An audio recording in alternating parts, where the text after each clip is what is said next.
आज का टॉपिक है कुंडलिनी जागरण और नादानुसंधान। तो कुंडलिनी जागरण के विषय में हमने पहले भी कभी सुना होगा या पढ़ा होगा।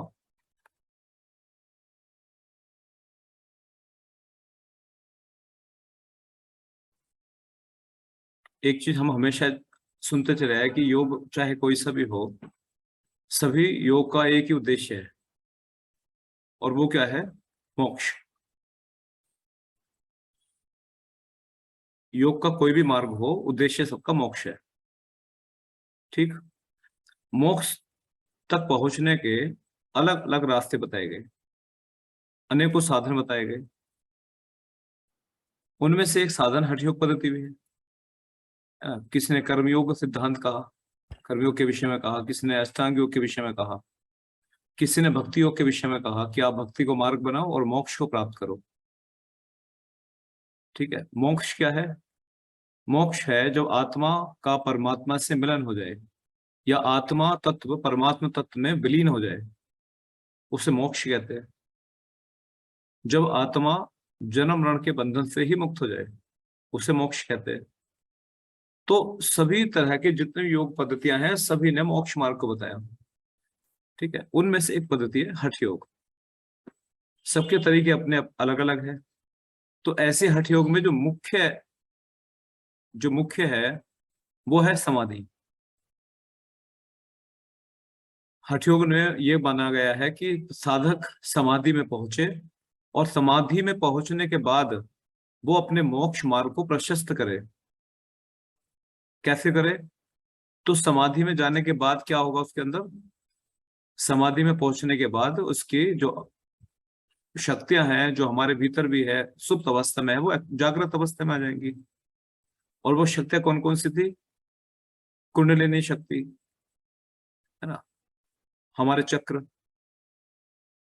तो ये सारी शक्तियां जब इनका जागरण हो जाता है, शक्तियों का जागरण, जागरण मतलब एक्टिवेट, जैसे हम सबके अंदर है, हमारी शक्तियां जागृत अवस्था में नहीं है, सुप्त अवस्था में। यदि जागृत अवस्था में होती तो हम उनका प्रयोग कर पाते। इसलिए हठ योग में तरह तरह के साधनों का प्रयोग किया गया है कुंडलिनी शक्ति को एक्टिवेट करने का। उन साधनों का प्रयोग करके जब कुंडलिनी शक्ति एक्टिवेट हो जाती है और वो चक्रों का भेदन करके सहस्त्रार पे उसका मिलन होता है, जब उसका ब्रह्म रंध्र में जाके मिलन होता है, तो उस स्थिति में जो दिव्य शक्तियां है उनका प्रादुर्भाव एक्टिवेट हो जाती है। वो इसी को जागरण कहा गया। अब आपका टॉपिक है कुंडलिनी जागरण। इसका मतलब समझ गया, कुंडलिनी का जागरण, कुंडलिनी शक्ति एक्टिवेट हो जाए। जैसे योग की एक परिभाषा थी, अगर आपको ध्यान हो, शिव का शक्ति से मिलन ही योग है ना। शिव और शक्ति का मिलन ही योग है। ये एक परिभाषा थी योग की। अब इसमें शिव क्या है और शक्ति क्या है? शक्ति है कुंडलिनी शक्ति, और शिव क्या है? ये जो शीर्ष स्थान है वो शिव स्थान माना गया है। जो ब्रह्मरंध्र है, ब्रह्म स्थान है, उसे शिव स्थान भी कहा गया है। तो जब कुंडलिनी शक्ति नीचे से सुषुम्ना नाड़ी से होते हुए ऊपर शीर्ष तक पहुंचती है, शिव से मिलती है, तो ऐसी स्थिति में साधक को मोक्ष प्राप्त होता है।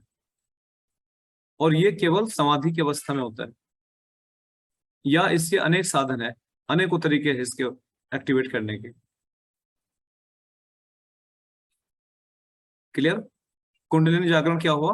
जब कुंडलिनी अनेक तरह के साधनों का प्रयोग करके शक्ति को एक्टिवेट किया जाता है, उसको जागृत अवस्था में लाया जाता है, उससे कुंडलिनी जागरण कहते हैं।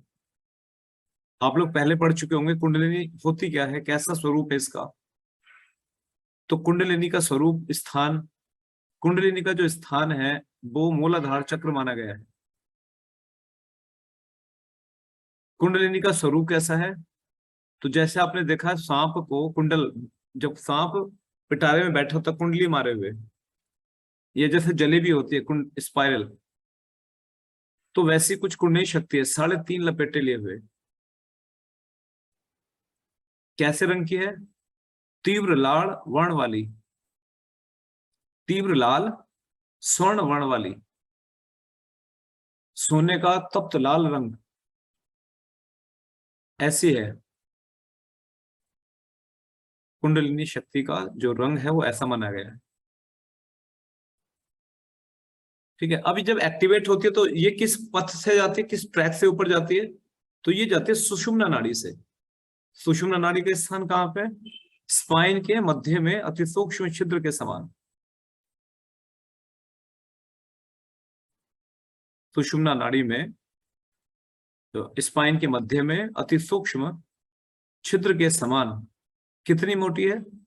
एक बाल के 1000वें भाग के बराबर, जितना हमारा बाल है उसका 1000वां भाग, इतनी मोटी मानी गई है। अत्यंत सूक्ष्म इसको माना गया है। तो निश्चित तौर पे कुंडली जो कुंडलिनी जो शक्ति है वो कितनी सूक्ष्म होगी? उससे भी ज्यादा सूक्ष्म। तो उस ट्रैक से वो ऊपर जाती है और शिव स्थान से उसका मिलन होता है। और ऐसा केवल समाधि की स्थिति में होता है। और ऐसी स्थिति में क्या होता है? फिर साधक को आत्मा और परमात्मा का मिलन हो जाता है। तब वो आत्मा इस देह को छोड़ के मुक्त हो जाती है। फिर वो आत्मा कभी जन्म मरण के बंधन में नहीं फंसती।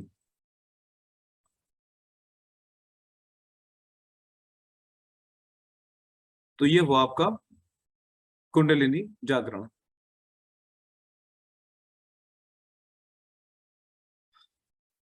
अब नाद अनुसंधान क्या है? नाद अनुसंधान हठ योग में ही इसका वर्णन किया गया है, नाद अनुसंधान का। हठ योग प्रदीपिका के 4थे अध्याय में इसके विषय में काफी डिटेल में कहा गया है। जब हम हठ योग ये पढ़ रहे थे, उसमें हमने पढ़ा था उसी समय कि जो नाद 4 अवस्थाएं थी, आरंभ आरंभ अवस्था, घट अवस्था, परिचय अवस्था, निष्पत्ति अवस्था, है ना? तो यही जो नाद है, नाद अनुसंधान 2 शब्दों से मिलकर बना है, नाद और अनुसंधान। नाद किसे कहते हैं? नाद एक ध्वनि है। नाद एक ध्वनि है। और अनुसंधान क्या है? अनुसंधान के 2 मतलब निकलते हैं। एक तो अनुसंधान मतलब रिसर्च होता है, खोजबीन करना, है ना? नाद की खोज, नादानुसंधान।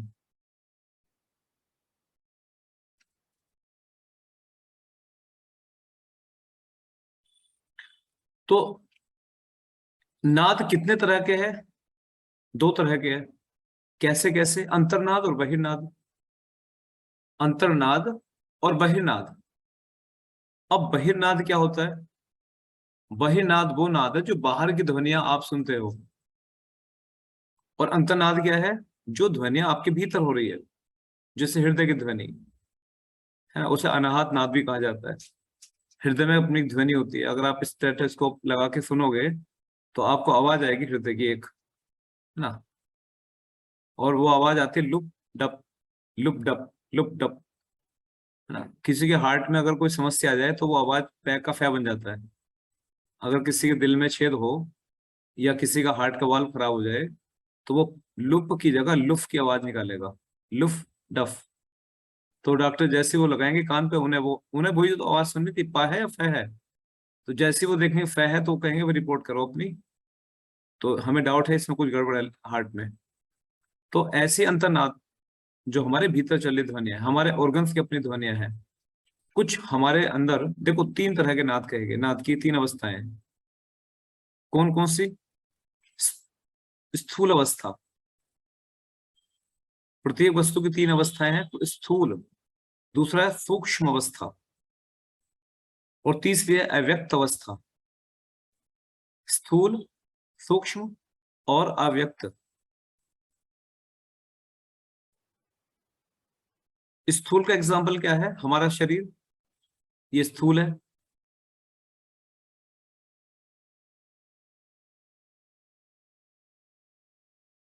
सूक्ष्म क्या है? हमारा प्राण, जो इस स्थूल शरीर में रहता है। और अव्यक्त क्या है? जिससे व्यक्त ना किया जाए, जो दिखता ना हो, वह है चित्त हमारा। पहली बात तो नादानुसंधान ये शिव जी के द्वारा बताई गई विद्या है ना। इसकी अनेकों विधियां प्रचलित है, अनेकों विधियां प्रचलित है। जैसे एक विधि है कि आप शमशान में जाएं, मध्य रात्रि में उठे और शमशान में पहुंचे, शमशान में जाके आप ध्यान अवस्था में बैठे, शांभवी मुद्रा में बैठे, किसी भी स्थिति में सिद्धासन आदि में बैठे, सिद्धासन में बैठ के आप क्या करें? शांभवी मुद्रा करें। शांभवी मुद्रा कैसे होती है? यहाँ पे आईब्रो सेंटर पे दृष्टि को केंद्रित कर लेना, इस तरह से लगातार एकटक होके देखना, शांभवी मुद्रा, ठीक है। और उसके बाद बाहर के नाद पर ध्यान केंद्रित करें अपना, वही नाद सुने। तो आपको पहले जंगल के अपनी एक आवाज, जो जंगल की अपनी एक ध्वनि होती है ना, रात में जंगल की भी अपनी एक आवाज होती है, तरह तरह के कीट पतंगों की आवाज रात में आती है जंगलों से, ठीक है। तो पहली अवस्था में ये सुनाई देगा। फिर जब आप कुछ और अभ्यासी हो जाते हो तो फिर आपको दिव्य ध्वनि सुनाई देने लगती है। फिर आपको दिव्य ध्वनियां जैसे शंख की आवाज, बांसुरी की आवाज सुनाई देने लगती है। लेकिन जब आप और समय बिताते हो अपना और अभ्यास करते हो इसका, तो फिर आपको अंतर्नाद सुनाई देने लगते हैं।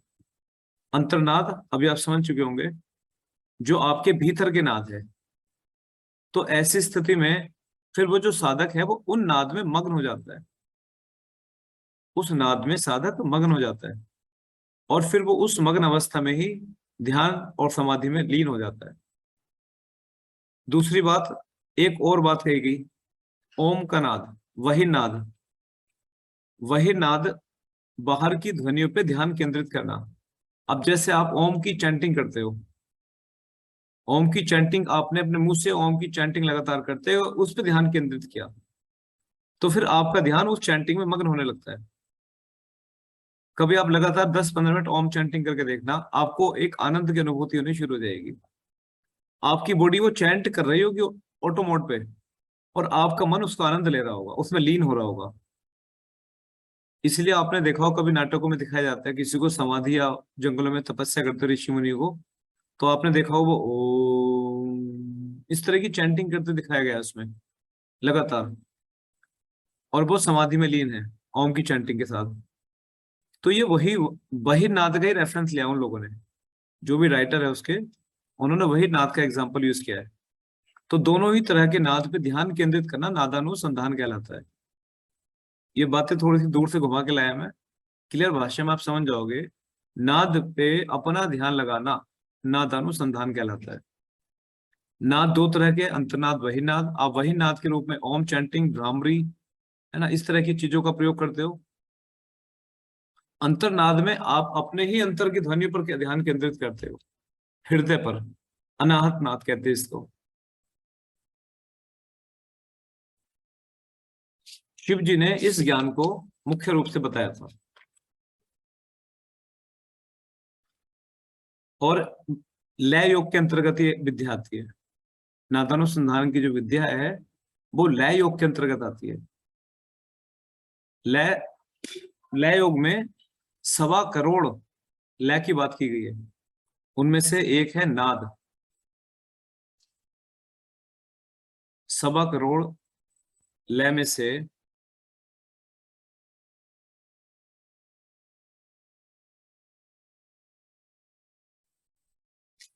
जो सबसे मुख्य है वो है नाद। और जब नाद के साथ मन एक लय में आ जाता है, नाद और मन दोनों एक लय में आ जाते हैं, तो इस स्थिति को कहते हैं नादानुसंधान। नाद के साथ मन को लीन करने वाली प्रक्रिया नादानुसंधान कहलाती है। ये थोड़ा क्लियर है। नाद के साथ मन को लीन कर देने की प्रक्रिया या जोड़ने की प्रक्रिया नादानुसंधान कहलाती है।